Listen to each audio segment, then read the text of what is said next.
Hi, welcome to the Road to 40. I am Jason Oliveira, and I have just recently inked this. Not for Inktober, for myself. Well, not recently, it was a few days ago. But I don't think I'd ever showed you the ink one. So there it is. I've shown you guys a lot of, the things that I've drawn and inked on here. I've even read to you a little bit from my book and played some songs. Well, today. Oh, by the way, with us as always is our very silent co-host, Dr. Carl Mitchin. If you need any prescriptions or doctorly advice, just ask him. He's got all the answers. They're never right, but he's got all the answers. Um, yeah, played a show over at Randolph College with the significant others. Um, it's funny, like I don't think about playing out a lot anymore. Like when I'm playing, like when I'm down with the band or whatever, I think, man, I wish we played out more. But I don't really think about it consciously throughout most of my days because there's so much else going on. I'm doing homeschool with Grayson. I'm cleaning the house. I'm, one of many, many things I could be doing throughout the day. I just don't think about it. Like, I do think about drawing a lot more now. You'll have to forgive me. My throat is a disaster again. I think it's Ebola. Ebola. Ebola. Ebola. Ebola. Ebola. Ebola. Well, we played a show today, and it was awesome. And the sound was really, really good. I'm uploading one of the songs that we did. It's a cover, and it actually wasn't the best one that we played yesterday, but it's the only one I have. Carol recorded it for me, so... and I got some pictures. I'll throw it up on the Facebook. So if you guys, I guess I should probably do a page over there for the Road to 40. We'll get around to it eventually. Either that, I'll just rename 7 Star Designs for now or something. We'll see. We'll get there eventually. But it's so funny when you don't play out for a while and then you play out. The stage was really, really bad. Like, it was some plywood pretty much, and like, I don't know what cinder blocks maybe they had it up on. I mean, it was stable, very stable, but it was still kind of mushy and bouncy. So normally I like to move, but it wasn't big enough to really move. And when I get stuck in one position, it drives me crazy. So I still, am doing something. I feel like I can't stay still when I'm playing music. I'm so excited to be playing music. I want to jump around and stuff. So, but there was a good turnout today. That's probably, well, in Virginia. No, we probably had bigger crowds since we've played in the past. But this one was nice. It was just a built-in crowd. Plus, it was fall day or something over there, so they had all these inflatable bouncy houses. So the boys came to, and it's the first time they've ever got to see me play live. I think. I don't think they went to anything else. So it was kind of neat to have them there, even though they weren't really interested. Grayson stuck around for a while and listened, and I made him feel silly. You'll see a video I'm uploading now. I kept saying silly things like that to him throughout the show. But I do miss playing out. I remember, like, back in Massachusetts, it was few and far between. I mean, but we were playing at least once or twice, maybe 3 times a month. Maybe not getting paid for it, but just getting out there to be able to play is so awesome. I mean, any musician, I think, unless you're a songwriter. If you're a songwriter, I could totally understand not desiring the thrill of performing for someone or in front of someone, you know what I mean? But I think if you are a musician and you say that that's not a big part of playing, I don't believe you. There you go. Why else? You know what I mean? Like, you don't have to play out. You can just play in your basement the rest of your life. Or you could get a job doing it, I guess, if you're really, really good. But, yeah, it's a thrill, I tell you. I'm sure everybody has that for them. Maybe it is playing music. Maybe it's playing a sport. Maybe it's writing a book. Maybe it's just something but man, I tell you, for me, there's not much that beats playing out in front of a crowd. It feels really good. Especially when you're on your game too. Like, I feel like in some of the bands in the past, like, I wrote songs that I thought were really good songs. We put them together, and I think I wanted to get the idea out there to people. Like, I really hope that someone would hear it and be like, "Hey, I see what he's trying to do there. Let's give him another listen," or something like that. I don't know what my point was, but now it's just fun to play out. I just love it. It's like before I felt like I had to perform at a certain level. Now it's just like, you know what? As long as I know the songs and I'm having fun, that's more important than anything else. And hopefully other people will like them too. But it was absolutely perfectly, gorgeously, beautifully wonderful out today. It was like the perfect fall day. I threw on a long sleeve shirt, which I rolled the sleeves up for. I put jeans on, and it just felt, the breeze was cool, but it wasn't freezing cold yet. We don't have much of a fall here. It's pretty much summer to winter in I gotta stop doing this. This is really annoying. In Virginia. So it's unfortunate, but when you do get those first 2 or 3 weeks before it goes away, it's nice. And this was the perfect fall day. Just beautiful. Only few of those days in your life, man. You never know if you're gonna have the best fall. You know, you could have 20 bad falls and then all of a sudden get one good day. You gotta hang on to those days. Go listen to Impossibility Days. I know some of you have. Sean, got you hooked. I sunk my Counting Crows talons into you. I love that band. I really do. I think he's a great songwriter and a amazing lyricist. Like, I think a lot of the stuff he says, I just like the way he says it. He says it well, and I love the fact that he uses locations a lot. Like, because then it kind of like gives you an idea, I guess, as to where he was when he was writing the song. You know what I mean? I don't know. Not in every case, I'm sure, but it got me to thinking, and I started thinking of an idea for a song about Rocky Point Park. Yeah, I gotta write those lyrics down before I forget too, because I had some stuff in the car.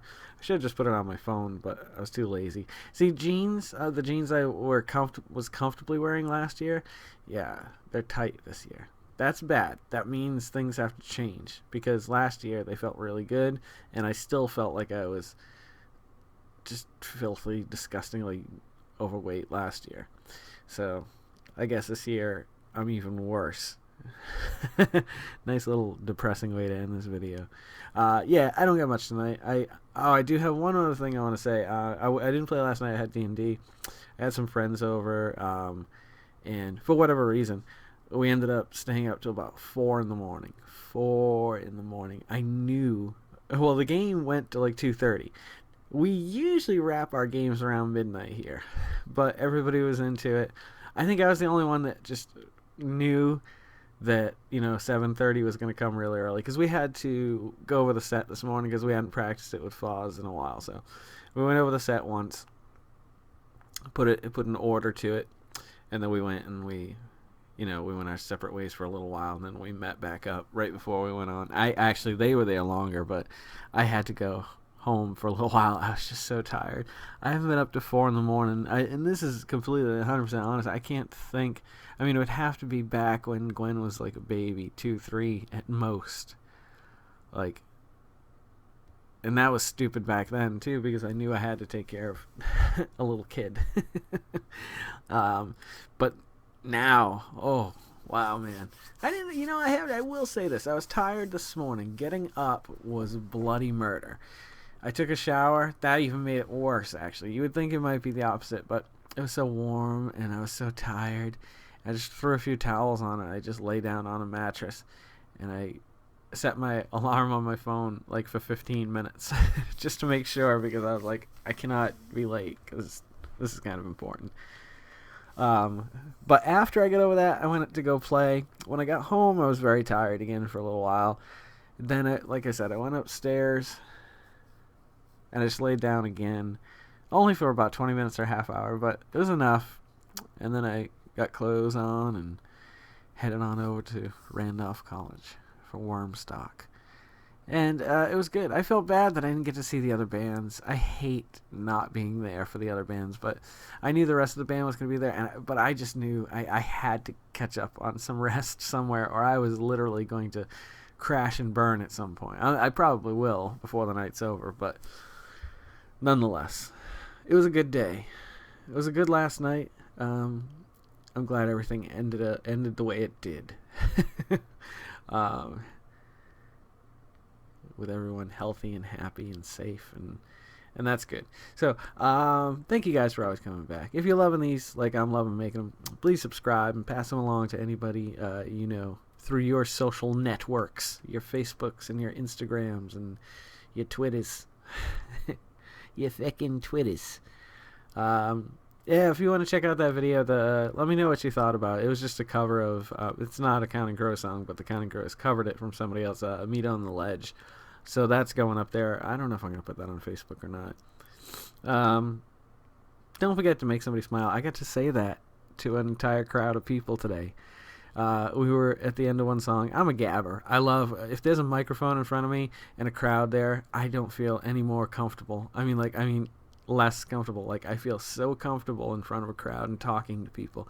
I don't know what it is. I just enjoy it. It really brings out the best in me, I think. And so, in front of a crowd, I don't know. I mean, over the course of the period that we were there, I'd say 100 people went by. Consistently, there was probably about 20 people, I'd say, that listened to us. And then there were a few that would come in for a few songs and walk away and go do something. I mean, these are college kids, and they have giant inflatable, bouncy houses. So clearly, they're going to have some fun. They had a mechanical bull. I didn't go over there, though. That's weird. I don't know. It's just a strange thing to me. I'm sure it's common to some folk to just walk in somewhere and go, hey, hook me up, Larry, and jump on the mechanical bull, and there you go. You got to be a regular. There's no way you just go to places like you've never been to go ride a mechanical bull, I wouldn't think. I don't know. I guess initially you would have to. But it's just weird to me. What do you think, Dr. Carl? Yeah, Mr. Olvera, I do believe it is. It is weird. Thanks, Dr. Carl. I always love your input. And your output. Don't forget to make somebody smile tomorrow. It was great to say that to probably about maybe 50 or 60 people at the time, maybe a little bit more. To be like, hey, I looked at it and I just said, hey, you know what? Don't forget to make somebody smile today. I was like, that's great. And, I accomplished that goal, 100-fold today. I made a lot of people smile today. A lot of people I didn't know. I got to meet some new musicians, and we might end up playing with this other band. It was an interesting cat, man. I'm just getting old. I am getting old. Because I've always been on top of trends and what's cool and hip and trendy. And I saw a guy with a really long kind of hipster beard. I hate labeling people, but he had the hipster look. He had one of like off-the-shoulder sweaters that was really long. It was clearly like a woman's extra, extra large or something like that. And they were either really, really skinny, like kind of a burgundy jean, or he had yoga pants on, or tights or something like that. I mean, he rocked them, and he really pulled it off. I was actually like, wow, he's got a weird look to him, but he's rocking it. He's doing a pretty good job at it. So all credit to him. I don't like judging people like that, but like, he was a unique looking character. And I don't think I'll ever be that comfortable that I could wear anything that tight. I mean, as it is, these jeans were tight today to the point where, like, I almost just didn't want to wear them, but they're my favorite jeans, and after they stretch out a little bit, they're pretty comfortable. They're a low, it doesn't matter. Slim straight. That's usually how I buy my jeans. I like them slim. I like them straight. I used to like boot cut. Not anymore. Make yourself a better person tomorrow than you were today, tomorrow, or tonight if you got the time. Go improve. Go spend 15 minutes on yourself. Leave your phone. Leave it. Go after this video and spend 15 minutes on doing something you love doing. Or if you can't do it then, do it before the end of the day. Alright? I know most of you do it already anyway, but it just, it's nice to treat yourself when you can. Alright, you guys have a great night. I hope nobody's got Ebola out there. Ebola, Ebola, Ebola, Ebola, Ebola, Ebola. Oh, I'll see you guys a little bit further on down the road. 240.